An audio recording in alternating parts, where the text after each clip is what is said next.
Hello guys, welcome to another video. The Lament of an Immortal, Worlds Collide by Algiddy 28. Chapter 5, The Sorrow That Unites Us, in a New World.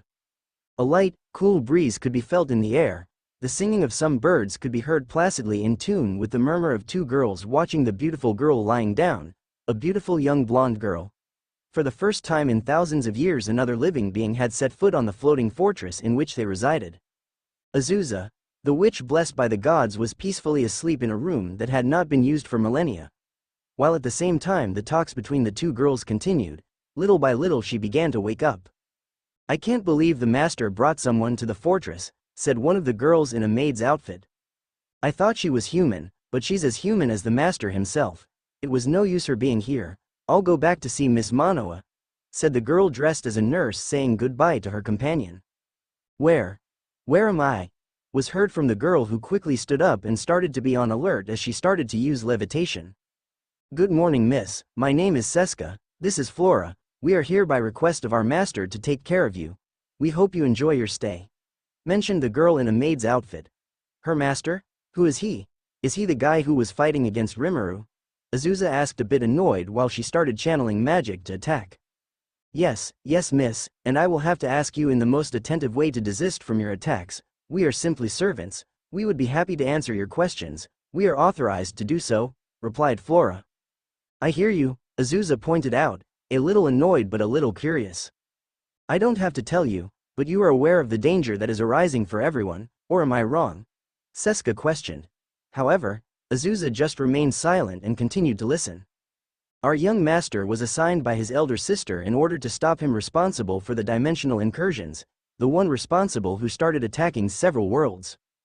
I am fully confident that you also know how serious the matter is, as well as the need to. You want to kill Rimuru. I won't let you do that. Rimuru is, Azusa answered, somewhat upset as she began to manifest a divine aura, but she couldn't speak anymore, as she was soon overwhelmed by a lot of memories and feelings that soon began to cloud her mind. "What is Rimuru to me? How can I help him? I have to stop the master of these girls." Doubts were slowly starting to flow in her heart. Our master's main idea was to try to convince him to cease hostilities and return to his world. That is why Miss Manoa was assigned to make the first contact. However, given the aggressive nature of those close to Rimuru and her own determination, the first contact was unsuccessful. Not only that, but she has managed to infuriate our master, commented Flora. "What do you mean? Rimuru is not evil. Maybe his methods are unorthodox, but he is a good person.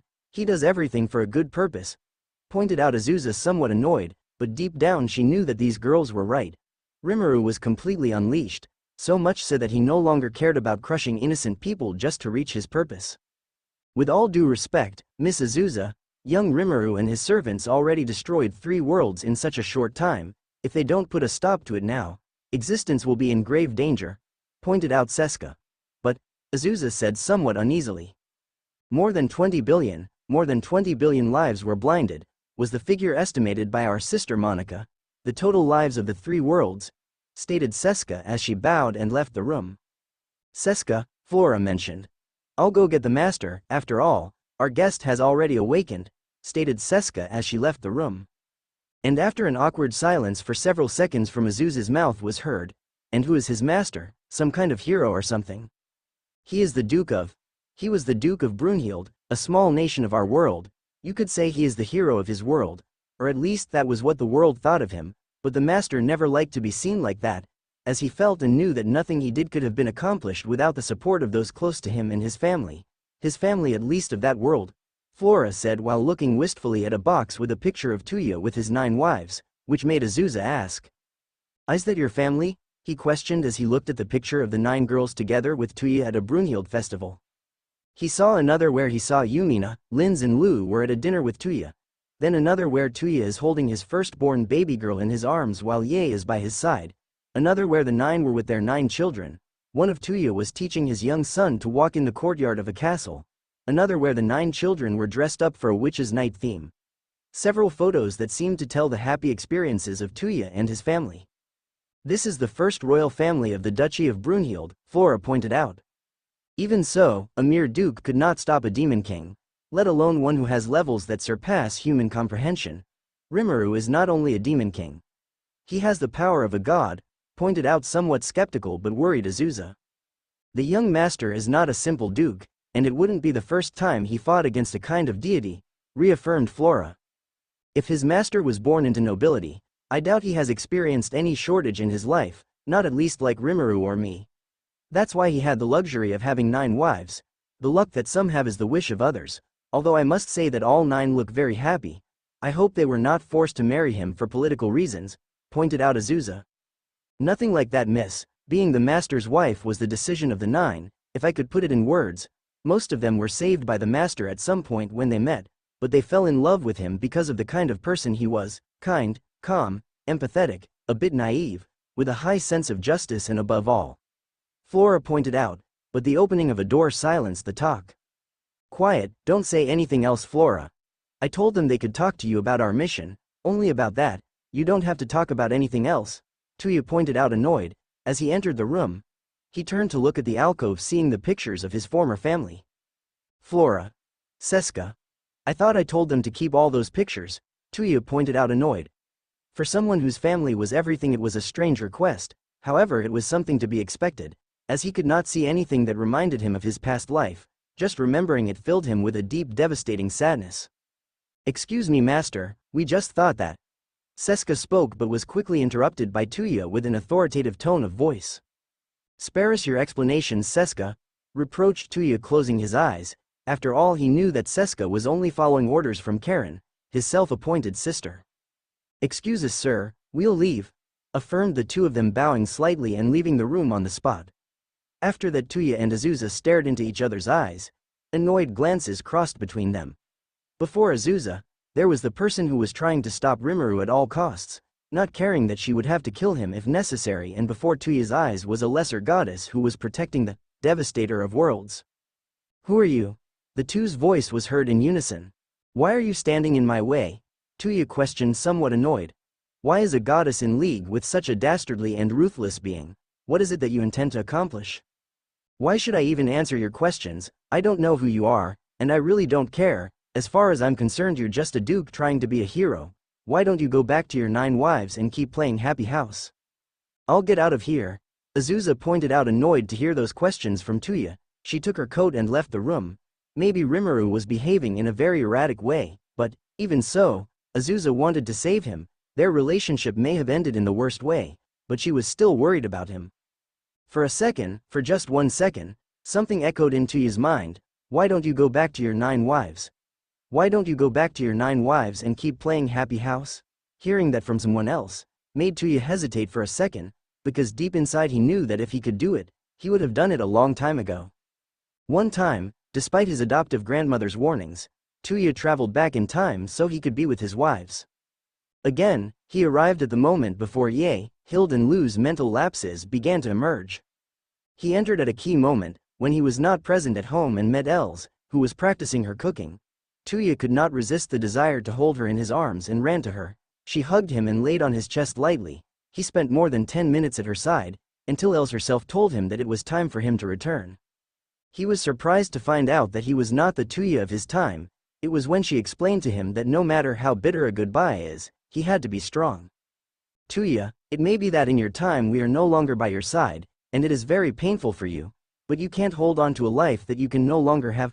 She dried his tears gently with her fingers while holding his chin with both hands. Go back to your time, Toya. You have to move on and continue your life. We know that your future is very important.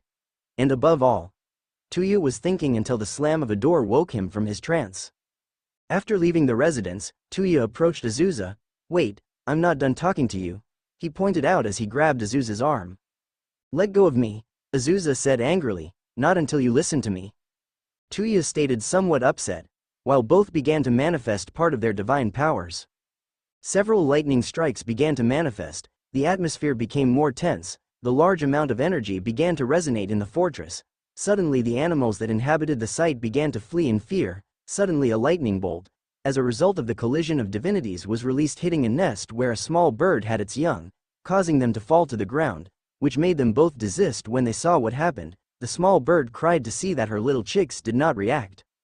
Upon noticing this, both Toya and Azusa approached the hatchlings, and as they brought their hand close to the hatchlings, both of their hands pinked each other. Then there was a slight connection. For a second, Azusa could feel the sadness that Toya was experiencing, the loss of his 9 wives, just as Toya could feel the melancholy that enveloped Azusa all this time for the demise of her daughters. Toya let Azusa take care of healing the bird and its young, while he only with a weak voice said, "It is very painful, the death of loved ones." What Azusa answered him, "But, it is even more painful to be immortal and know that you can't do anything to avoid it." "Can we talk?" Toya said more calmly. "I'm listening," she answered somewhat serene.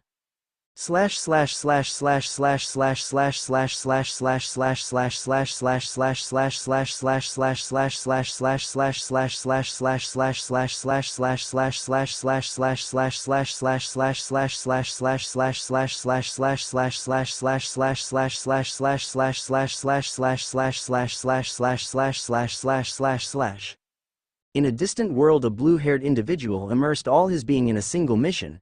The wrath of the Prince of Darkness had no end. Rimuru Tempest.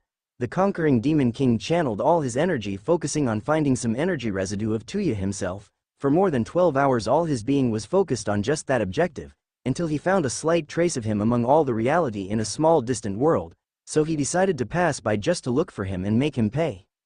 For more than 30 minutes, Seal asked her not to commit something so sudden to go alone to look for her new enemy, as she was aware of the danger that was both that guy in the white trench coat and the girl with the sword. However, this didn't matter to Rimuru, as her only thoughts were only focused on stopping that guy. "Don't do it, we don't know how dangerous he might be," Seal pointed out with a worried tone. "Right now she may be being tortured or worse. You know very well that she never forgave me for what happened. She suffered the worst loss a mother can have, and now she was captured for trying to protect me," pointed out Rimuru. Seal understood, as she felt all this time Rimuru's feelings, but she also cared about him, so without Rimuru's consent she warned what she was planning to do to one of her most loyal servants. Suddenly, and before Rimuru departed to that world, a spectral figure manifested, a gentleman in an elegant formal suit, one of the most powerful beings in all of Tempest, and one of his greatest generals positioned himself in front of the Demon King. It was Diablo, one of his most loyal and faithful subordinates. "My lord, I must respectfully ask you to allow me to come to your side, for we do not know what might." Diablo pointed out in a diligent manner, but was stopped by his lord's words. "Why did you abandon your position?" Rimuru questioned in annoyance, as he clenched his fist containing some anger. "Sir, we are only here to serve you, there is no need for you to take care of the matter, I personally," Diablo replied, but was stopped by some energy that Rimuru released on the spot, showing that his anger was not being contained. "That's not your mission, go back to that world and opt for the answer I'm looking for," Rimuru pointed out. "But sir, are you questioning my orders?" Rimuru emphasized. "No sir, as you choose," Diablo reluctantly replied. Although Rimuru was more than grateful for the loyalty of his subordinates, he didn't want anyone to come between him and the white trenchcoat boy. And so, without a second thought, Rimuru traveled to that world, a somewhat long journey that took him right under a large tree located near nowhere. A tree so huge that it made shade, no matter where it was located. He turned to see where he was, but only saw a beautiful landscape, such beautiful grasslands that embellished the place, a sky as blue as that of his world. The singing of the birds could be heard in harmony with the sound of the wind that was felt. He walked for a few meters and channeled his magic to search for part of Toya's essence. What he found was something that confused him. He could feel faint signs of him in different parts of that world, so he decided to go to look for the strongest signal, which led him to transport himself to an uncertain destination, which led him to the outskirts of a large city which was very crowded. The first thing he noticed was that the architecture of that city had a slight resemblance to a peculiar world. He entered the city and marveled at the sight of such a cheerful and peaceful city, a place where he could see humans, beastmen, demons, all sorts of races living peacefully. Despite his anger, Rimuru was in awe of what he saw. For a moment he began to ponder the differences he had with the worlds he had conquered, and without being able to help it he soon found himself comparing the similarities of Tempest to this city.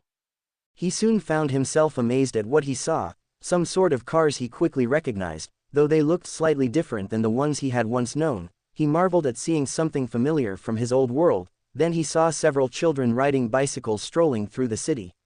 He would walk into a store and couldn't help but recognize things he once saw in his world. He was so amazed and astonished at what he saw that for a second he almost forgot the reason for his visit. "Good day, young man. Welcome to our city. How may I help you?" He pointed to a dark-haired girl with a bluish tuft on her forehead. A slight exotic color difference in the irises. The right one was a shade of blue while the left one was a combination of red with violet. Dressed in knight armor.